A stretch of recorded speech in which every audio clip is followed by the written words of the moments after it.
이제는 동독과 서독이 통일을 위해 어떤 노력을 했는지 한번 살펴봅시다.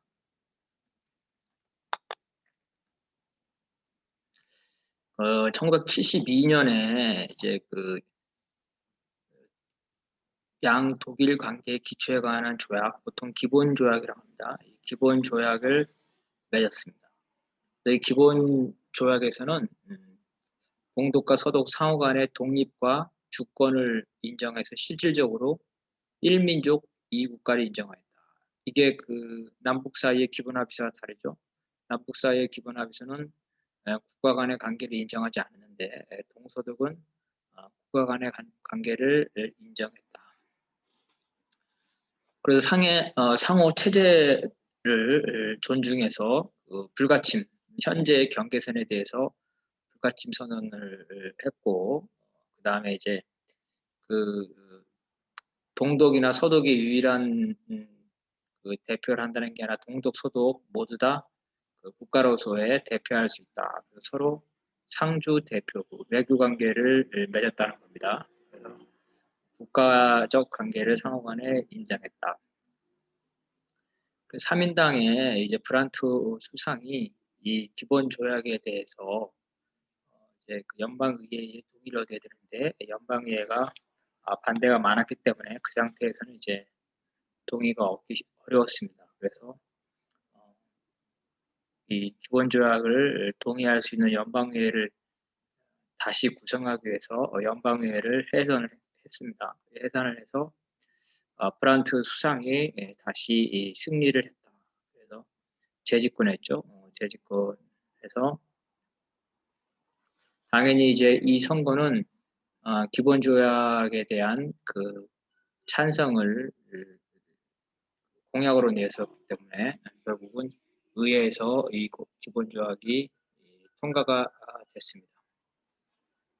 그래서 동독과 서독은 서로 국가 간의 관계를 인정했기 때문에 유엔에 동시 가입하였고, 그래서 약 이제 17개의 조약이 체결되면서 동독과 서독 사람들이 서로 교류가 하게 됐습니다. 그래서 82년까지 3만 명의 동독인이 서독으로 이주를 하였다.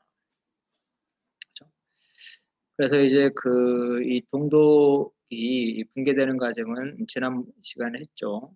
그래서 지방선거에 부정선거를 계기로 해서 동독이 붕괴됐고, 동독에서도 서독의 집권당인 기민당이 동독과 서독 모두에서 승리함으로써 정치적으로 통일이 됐다. 그래서 이제 통일을 위한 법 제도를 만들었는데 그게 바로 이제 첫 번째 동독 서독 간의 국가 조약인 화폐 경제 사회 동맹을 창설하는 조약. 그래서 이제 이거는 이제 경제적 통일체를 위한 조약이죠. 이에 따라서 동독의 경제 헌법이 실효되고 서독의 헌법이 적용됐다. 즉 서독의 사회적 시장 경제 질서가 도입됐다는 거죠. 그리고 이제 서독과 동독의 화폐를 1대1로 교환을 했습니다. 그래서 동서독이 이제 경제 교류를 자유함으로써 서독의 상품이 동독에 많이 수출이 됐다. 그래서 결국은 동독의 경제가 서독에 의존하게 되는, 종속하게 되는 그렇게 되겠죠. 그래서 이제 양 독일의 연방의회 구성을 위한 선거조약이 성립해서 8월 23일 날에 동독의 인민의회 회의가 기본법 23조에 따라 서독에 편입하는 것을 의결하였다. 이 동독의 집권당이 서독의 집권당하고 똑같다 그랬죠. 그래서 이렇게 평화적으로 이렇게 됐다. 그리고 나서 제2차 국가조약인 독일 통일 달성에 대한 독일 연방공화국과 독일 민주공화국 간의 통일조약. 연방은 서독이고 민주공화국은 동독이죠. 통일조약이 체결돼서 동독 헌법이 실효가 되고 서독으로 흡수가 되었다. 이거는 이제 베를린 장벽이 무너지고 나서 발생했던 일들입니다.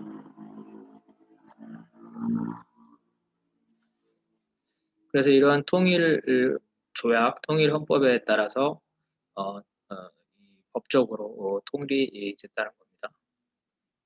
그래서 통일 조약의 제5조는 그 통일의 작업을 완료하기 위해서 기원법을 2년 이내에 개정할 것을 권고했다. 그래서 이제 그 이후에 이제 기본법 개정안을 마련했으나 이제 그 전면 개정에는 이르지 못하고 동독을 서독으로 편입하는, 그래서 동독이 통일되는 그 정도의 부분 개정밖에 못했다. 그래서 전면 개정에 이르지 못했기 때문에 기본법을 헌법이라는 이름으로 바꾸지 못하고 아직도 이후에 그 기본법이 아닌 제대로 된 통일헌법을 만들 것을 규정한 그 146조 통일헌법 조항, 통일헌법을 제정해야 된다는 조항이죠. 이 조항은 아직도 남아있다. 그 독일 통일 전후에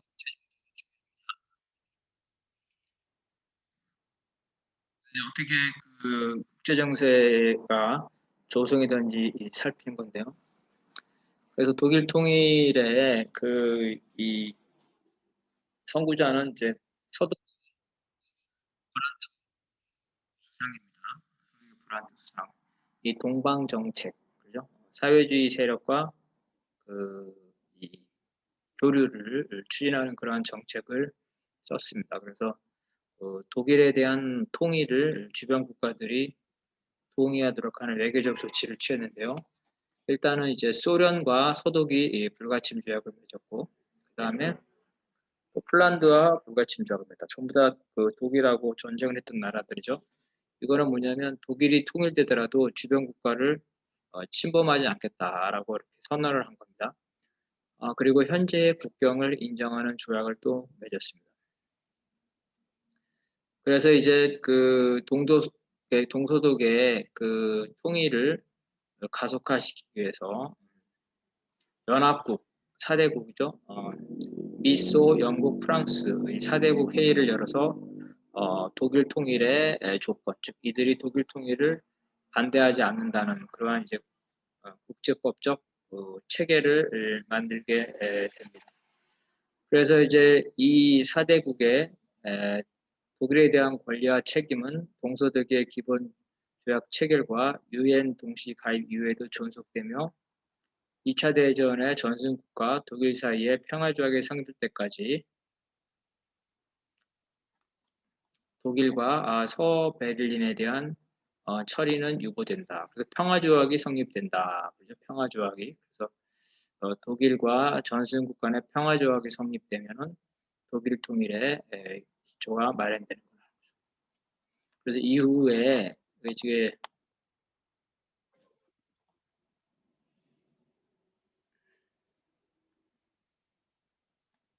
1972년인데요. 1972년에 이런 기본 원칙을 세우게 됩니다. 그래서 이게 90년에 가서 이 평화조약이 성립하게 됩니다. 먼저 1989년에 그 소련이 독일 통일에 대해서 군사적으로 반대하지 않겠다. 그래서 무력 행사 포기를 선언을 하게 됩니다. 이 말은 뭐냐면은 어, 베를린 장벽이 무너졌는데 그 당시에 소련이 동독에 지배하고 있었는데 베를린 장벽이 무너지더라도 소련이 그것을 베를린 장벽을 다시 세우거나 독일 분단을 유지하기 위해서 군대를 동원하지 않겠다는 뜻입니다. 그래서 결국은 베를린 장벽이 무너지면서 동서독의 장벽이 무너졌고요. 1990년 1월에 동서독과 사대국이 회의를 열어서 동독의 자결권, 뭐냐면 동독은 자기 통일 문제를 자기 스스로 결정할 수가 있다. 이런 것들을 인정한 겁니다. 그래서 이거는 이제 그 당시에 소련이 경제적으로 좀 어려웠는데 서독으로부터 경제 지원을 받는 대가로 독일 통일에 동의했다는 것을 의미합니다. 그래서 이들이 그 승전국 4개국과 동서독이 합의를 합니다. 합의를 해서 독일 통일조약, 동독과 서독 간의 통일조약을 승인하고 통일된 독일의 주권을 보장하고 대신에 통일된 독일은 나토에 잔류를 합의했습니다. 그래서 동서독과 승전국 4대 국가 그래서 2+4 조약이 체결됩니다. 그래서 독일과 관련된 종결 규정에 관한 조약이다. 그래서 이 조약에 의해서 현 영토를 확인하고 상호 간의 무력을 포기하고 대량 살상 무기를 포기하고 병력은 이제 독일군 병력을 34만 명 정도 유지한다. 그 소련을 철군한다. 그래서 베를린 장벽이 무너진 이후에 국제법적으로 그 통일에 관한 체계를 완성을 하게 된 겁니다. 그렇게 해서 이제 동서독 간의 통일이 연방제 방식으로 된 거고요. 서독 헌법적인 절차는 있었지만 결과적으로는 서독이 동독을 흡수하게 된 겁니다. 그다음에 예멘의 통일 과정을 보겠습니다. 먼저 남북 예멘의 국가 성립을 과정을 봐야 되는데요. 예멘은 이제 그 이슬람 세력권에 있었습니다. 이슬람 세력권에 있었다. 그래서 이제 1차 대전 때까지 오스만 투르크가 이걸 여기를 지배하고 있었는데요. 오스만 투르크가 전쟁에 패배했기 때문에 그 이후에 영국이 승전국으로서 그 예멘을 지배했습니다. 그래서 영국이 북예멘만 독립시키고 남예멘은 이제 그 남아라비아 연방에 편입시켜서 계속 지배했다. 식민지를 했다는 거예요. 그래서 북예멘은 자본주의, 이슬람 자본주의와 이슬람의 영향권도 독립을 시키고 남예멘은 식민지였다. 그래서 북예멘은 이제 공화국이 아니라 왕정으로 돼 있다가 여러 이제 군사 쿠데타가 반발하면서 공화국으로 됩니다. 공화국으로 돼서 왕당파와 공화파가 화해가 성립하다가 다시 또 내전이 되고 이런 식으로 여러 번 거치다가 결국은 최종적으로 공화파가 이겨서 북예멘의 그 아랍 공화국이 성립이 되었다. 그래서 이제 아랍 공화국은 헌법에서 이슬람 국가와 의회 입법 국가를 선언했다. 그리고 통일을 지향했다. 북예멘은 공화국이었고 성격은 자본주의지만 이슬람주의를 헌법에 받아들였다는 겁니다. 그래서 자본주의지만 혼합 경제에 가까웠다. 계획 경제를 했고 사유재산과 사적 경제활동 기본적으로 자본주의를 인정을 했지만 혼합 경제적인 성격이 컸다는 겁니다.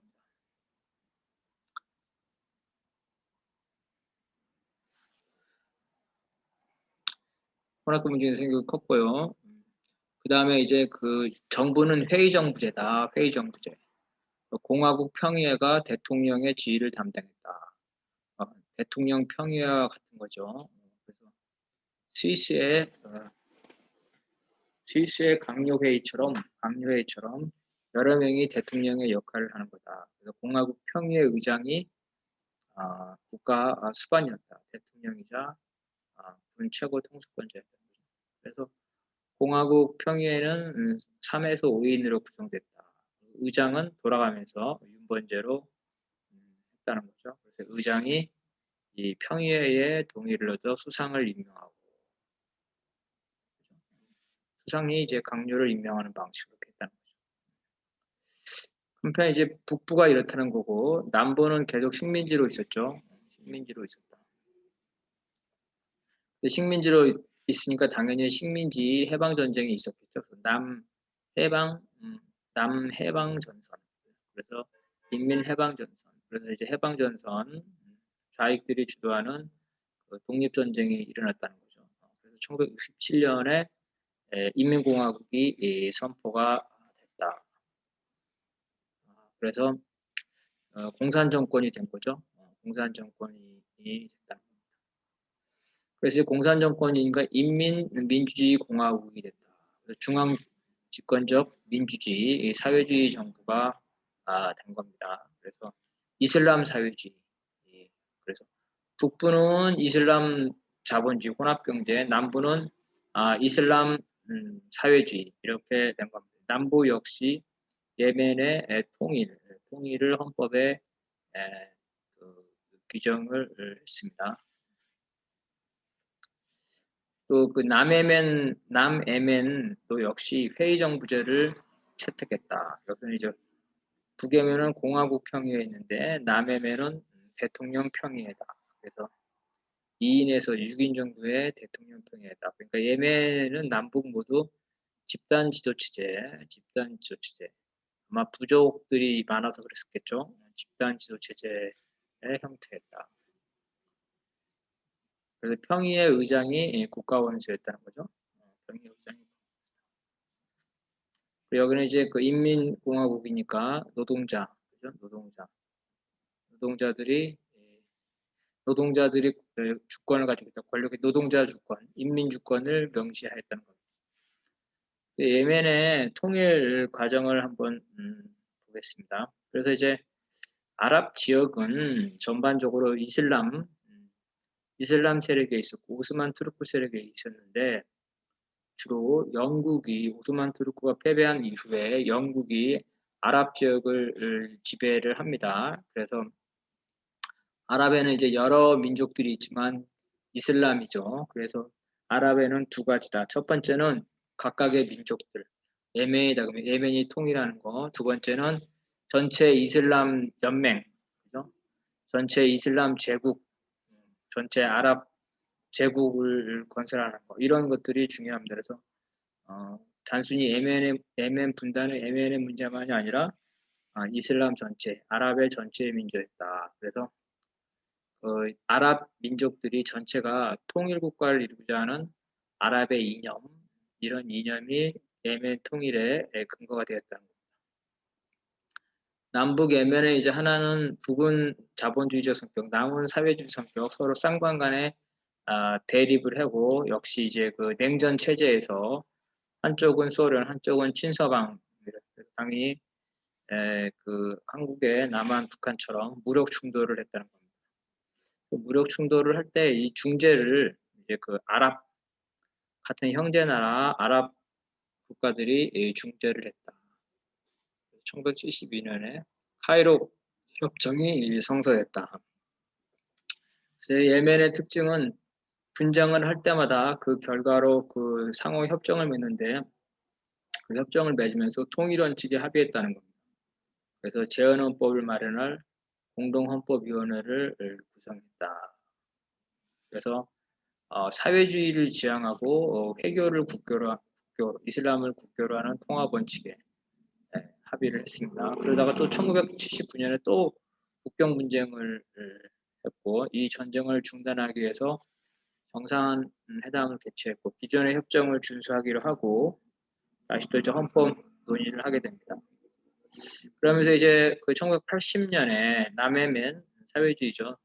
또 온건파가 집권하면서 통일 움직임이 강해졌다는 거죠.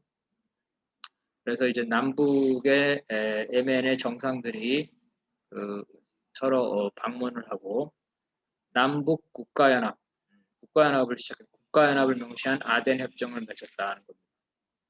그래서 그 남북 간의 합의에 따라 양국의 정상은 이제 6개월마다 만나고 공동 강요는 3개월마다 그래서 공동 사목을 둬서 구체적인 집회를 합니다. 남북 간의 정상회담, 그다음에 강요회담 이런 거랑 똑같죠. 민족공동위원회.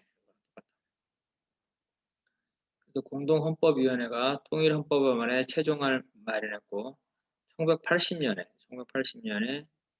그 예멘 최고 평의회가 구성돼서 이제 남은 예멘 남북 간에 공통 사업을 하는데 제일 먼저 역사를 공통 교재를 만들었다. 통일 작업을 구체하기 시작했다. 그러다가 1986년에 사회주의 체제를 보수하는 강경파가 쿠데타를 일으키면서 통일 작업에 좀 임시적으로 차질이 발생해서 1986년에. 근데 이때부터 이제 소련의 개혁과 개방의 영향으로 소련의 영향권이 줄어들면서 다시 또 온건파가 득세를 하면서 통일 분위기가 조성됐다. 그래서 남북 간에 서로 대표단이 오고 갔고 1988년에는 양측 군대가 국경에서 철수를 했고 정상회담을 통해서 국민투표 일정을 합의했다. 그래서 양 국민의 왕래까지 합의했다. 1989년에 이제 동구가 개방되고 사회주의가 몰락이 되죠. 자유화가 되죠. 그래서 사회주의 남예멘은 이제 그 소련의 지배로부터 벗어났다. 그래서 이제 남북 예멘이 자주적으로 자신들의 그 통일을 그 결정할 수 있는 그런 조건이 됐다. 그래서 통일 예멘 공화국을 수립하기로 했다. 통일헌법에 서명을 했고, 그래서 약 30개월 동안의 과도기를 거쳐서 통일헌법을 통해서 통일공화국을 만들기로 했다. 그래서 이제 양국 정상회담, 강요회담, 양국 의회, 양국 정치회담, 군대 이렇게 다 회동을 했다는 거죠. 그리고 역시 군대가 통합되고 의회에서 이것이 승인됨에 따라서 남예멘의 아덴에서 통일을 선언하고 예멘 공화국을 수립했다. 그래서 30개월의 과도기를 줬다는 거죠. 그래서 이 30개월의 과도기 이후에는 통일헌법이 효력이 발생하게 된다는 거죠. 또 과도기 조직으로서는 대통령 평의회, 의회, 대통령 평의회 자문회의 등이 남북이 1대1 대등 원칙이다. 인구는 법이죠. 인구는 사회주의 지향인 남예멘이 250만 명이었고 950만 명의 북예멘이 인구가 훨씬 더 많았죠. 훨씬 많았다.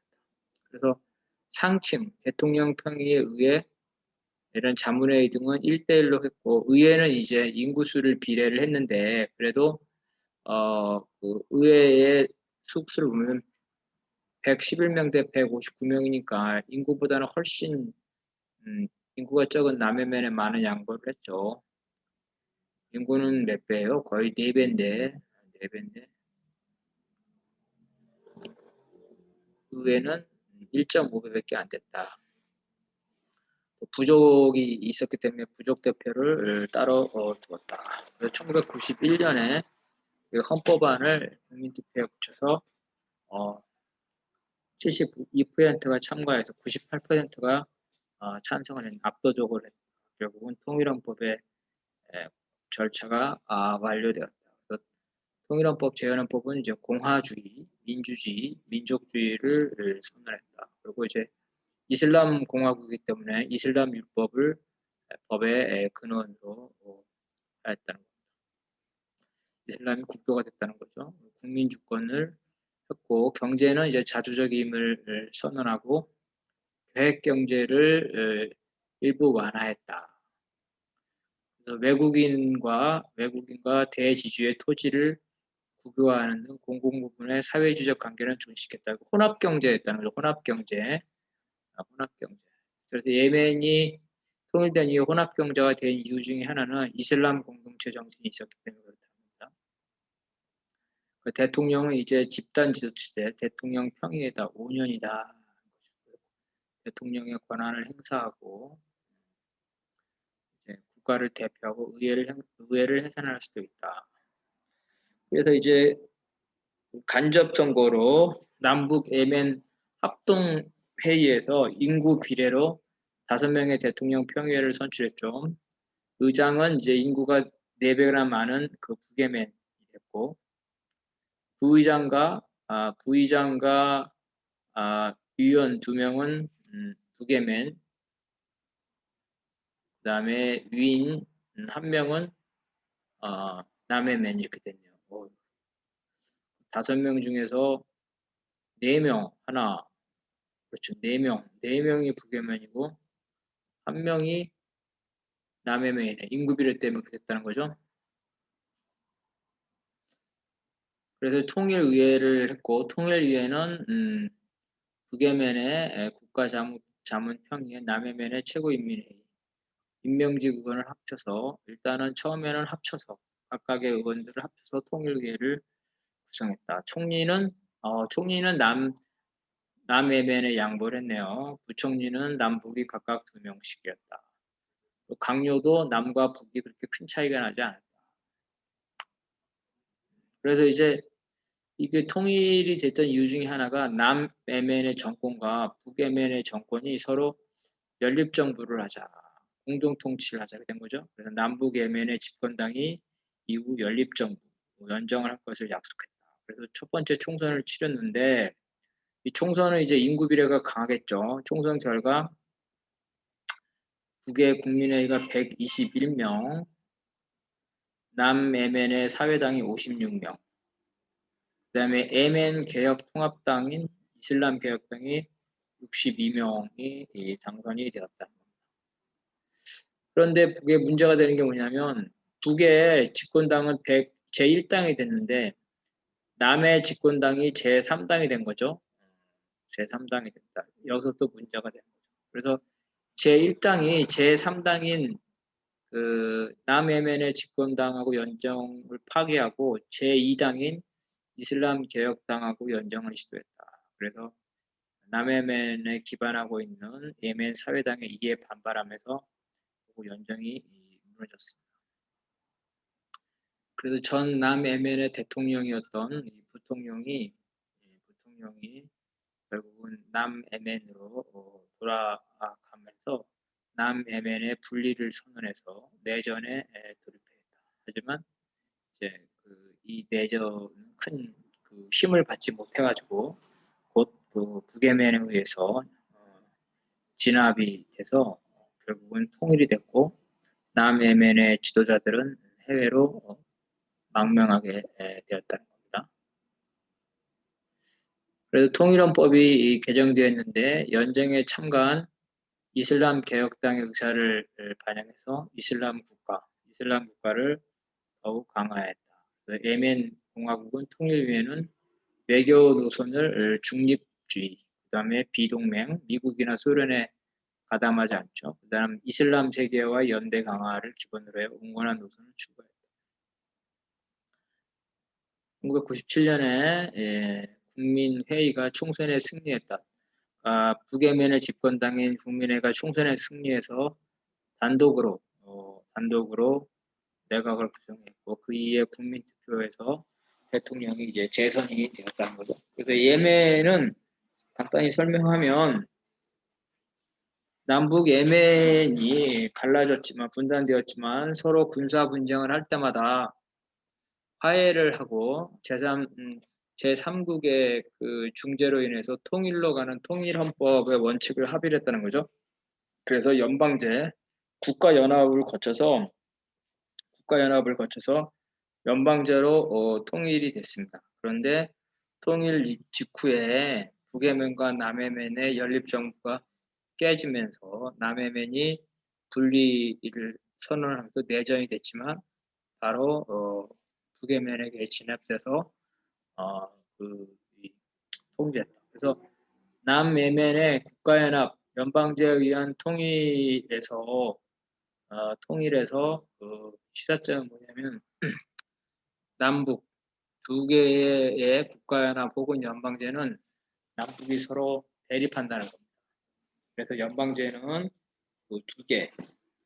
두 개의 지역 국가가 가지고는 서로 대립하기 때문에 최소한 5개, 통상 7, 8개의 지역 국가가 있어야 된다. 그래서 한반도의 통일에 있어도 남북만 이루어진 국가연합이라든가 남북만 이루어진 연합제라든가 낮은 단계 연방제는 상호 대립을 해서 갈등, 내전이 될 가능성이 많기 때문에 안정적인 통일 방안이 아니다. 스위스처럼 7, 8개 정도의 지역 국가로 나눠서 1대1로 대립하는 그런 상황은 미리 방지하는 게 오히려 통일에 안정적이다. 이게 이제 예멘 통일의 그 시사점이라고 볼 수 있겠습니다.